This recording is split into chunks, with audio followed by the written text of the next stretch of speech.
God forgive me.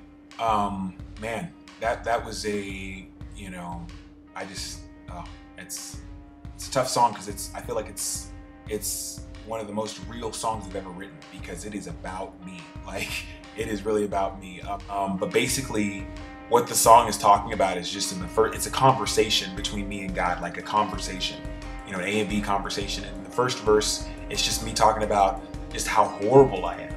And like, God, I don't know why you should love me because I'm this and I'm that and I'm inconsistent and I struggle, and I've got more time for everything else but you, and I love you, but I'll betray you in the next minute. And this is the kind of person I am, and this is the person that you want to love. It doesn't make sense, and it's just a conversation, just God saying back, like, the way I love you will never make sense to you because it's so beyond your logic and your rational thinking, and it has nothing to do with who you are or what you've done or haven't done.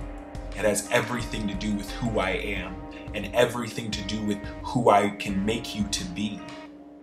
So it's a conversation because, like, I get down on myself because I'm a human. I sin like every day and I struggle. Sometimes it's like circular struggles where it's the same thing, just like a hamster in a hamster cage wheel. I'm trying to do a circular motion right there. Anyway, it's just God loving me in spite of that. And God not seeing any of that when it comes to Him loving me.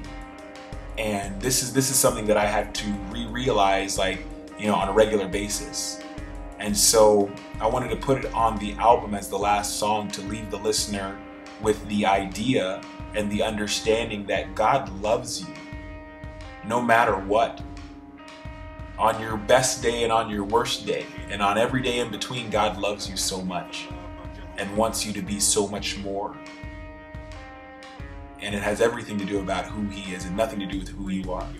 You can never earn His love. You can never do anything to make Him love you any less. And so that was something that I realized in that moment. And I wanted to convey that. How the whole song came about was I was, actually going to take a shower. I was getting in the shower and like stubbed my toe and I said a bad word. I was like, oh, and I said a bad word. And I was just like, in that moment when I said that bad word, I was reminded of exactly how much I'm a sinner and all the ways that I had failed God and how I had proved myself inconsistent to Him. In that moment when I stubbed my toe and said that bad word, I was just reminded of who I was. But when I said, God forgive me, I was reminded of who God was. And every single time how He had never given up on me and never turned His back to me, even though I turned my back to Him. And so that's where the song came out of that, 30-second moment, or 2-minute moment.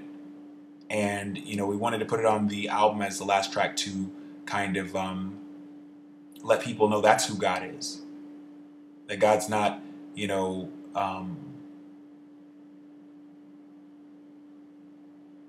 don't know, He's not this crazy guy that's just like keeping a tally of all the times you mess up and then He's gonna rub it in your face.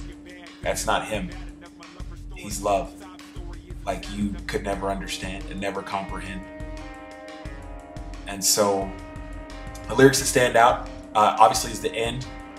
Just because I love you way more than I could anything else. Loved you enough to make you in the image of myself. See these holes in my hands, they're so you could feel alive. I came so you could have life and not just merely survive. And we when I was writing the song, the Lord was like, repeat that part because I want that part to stick with people. And so that's the part that I really hope sticks out, is that God loved you enough to make you look like Himself. And He took this pain and punishment for you so that you could live like you were supposed to live.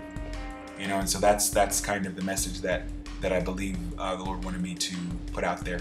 We do that song everywhere we go because I believe everybody needs to hear that message. I came so you could have life and not just merely survive. Cause I loved you way more than I could anything else. Loved you enough to make you in the image of myself. See these holes in my hands, they're so you could feel alive. I came so you could have life and not just merely survive.